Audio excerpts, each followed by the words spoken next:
now came upon a native village with children playing in the narrow lanes between the thatched huts. In their habits, they were very much the same children as you would find anywhere else.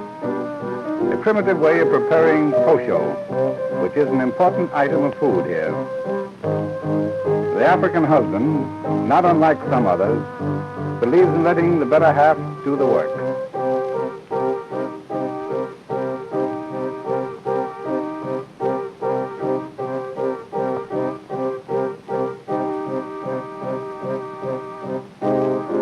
May I suggest, ladies, that this is a wonderful and efficient way of reducing? You may observe that many of the native women are quite shapely. Animal fat is used by the natives to grease their bodies and also their skin-wearing apparel. And while it keeps their clothing very soft and pliable, I don't think the odor would ever become very popular here.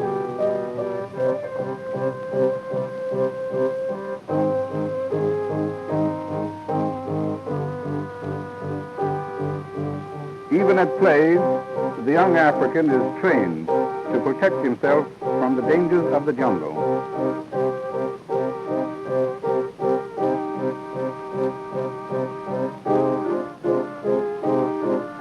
We were the topic of conversation, we found out later. They wanted to know if we would rid the vicinity of a family of leopards that were playing havoc with their cattle. The natives had not been very successful with their leopard traps. And our headman recommended some improvements.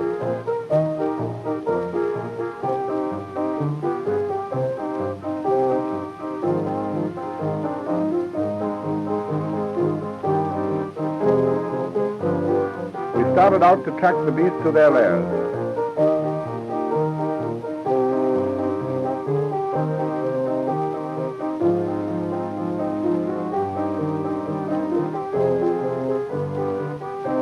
Ran upon a leopard cub, playful as a domestic kitten.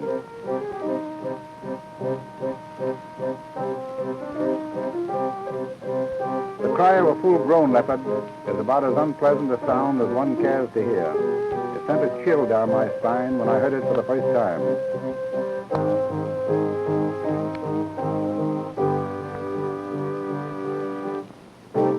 I missed my shot.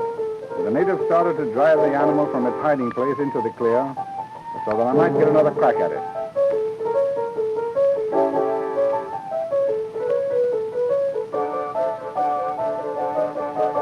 Out it came like a flash of tawny light, and I pulled the trigger.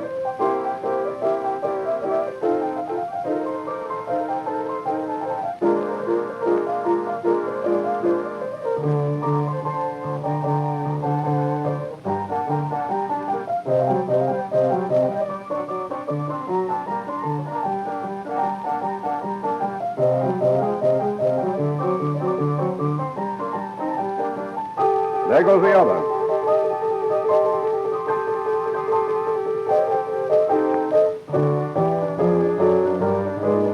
In they went, and out they came. The leopard evidently couldn't take a joke.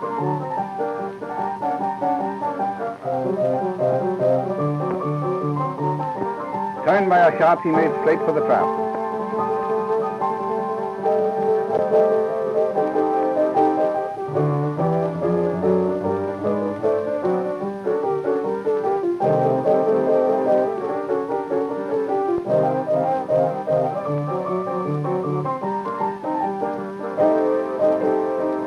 Eyes like livid green fire, it glared at us and snarled as it was safely trussed up and taken back to camp. A living specimen we were mighty glad to get.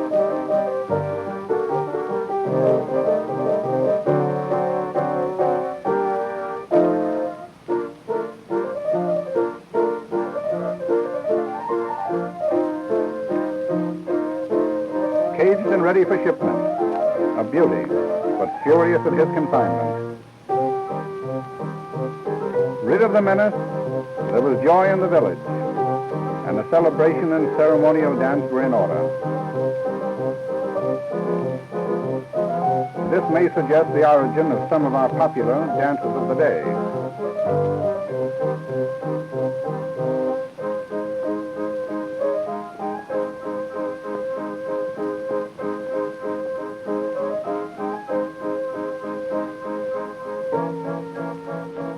African flappers.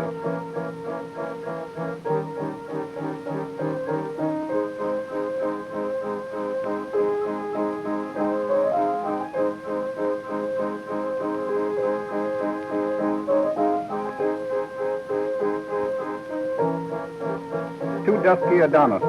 I was invariably impressed by the amazing physiques of these fellows. Something of the weirdness of Africa, still untamed, was expressed in these dances. These simple native hearts seemed to hold a dark knowledge of hidden things and strange mysteries, beating like the tom-toms, an unending rhythm in the soul of the blacks. Our safari again underway, trekking along amidst an ever-changing vista of water, jungles, mountains, and valleys. The heat was terrific, and our pictures suffered accordingly.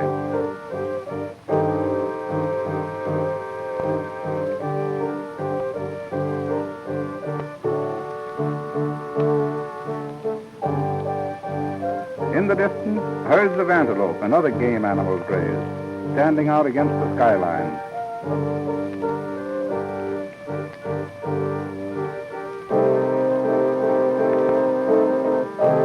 An impala fawn, and quite at home with us, not a bit afraid.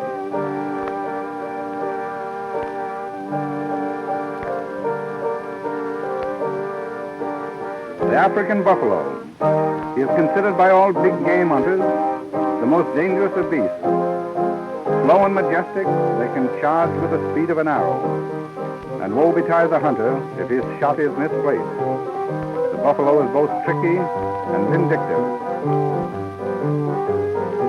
These birds are cow heron, which always accompany the buffalo. We soon learned that when we saw these birds, we were close to the African bison.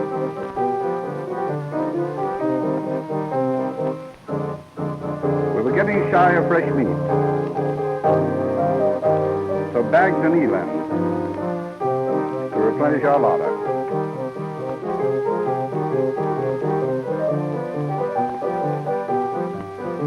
We were sure of a good dinner at any rate. And again the seemingly endless march. Many miles had been covered, and we were drawing closer to the land of big game. A herd of roebucks which we disturbed, but not before we had obtained a good camera shot. And then we saw a giant black head with tiny ears above the water. It was a hippopotamus.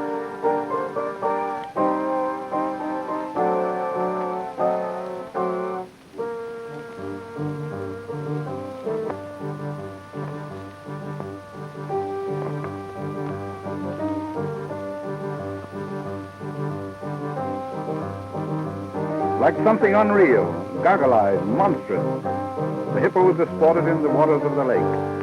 They are nocturnal feeders, but spend their days in the water.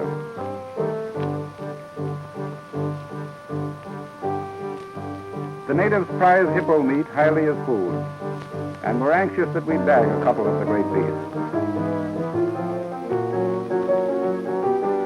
I tried a long shot. Our dogs, headed by Scotty, an air dare with a Viking's heart, pursued the hippos and got in the way of the gun. But nothing could stop Scotty.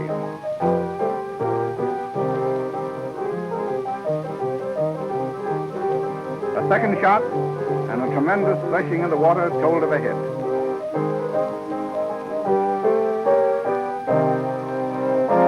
Gleefully, the boys rushed to the task of dragging the monsters from the lake.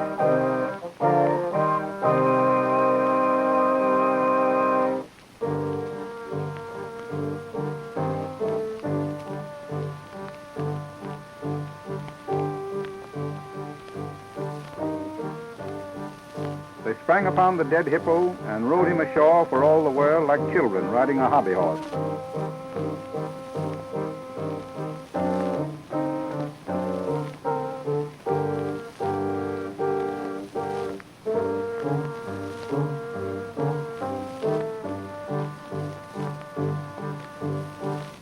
native delicacy, and plenty of it. There was now no lack of fresh meat in camp.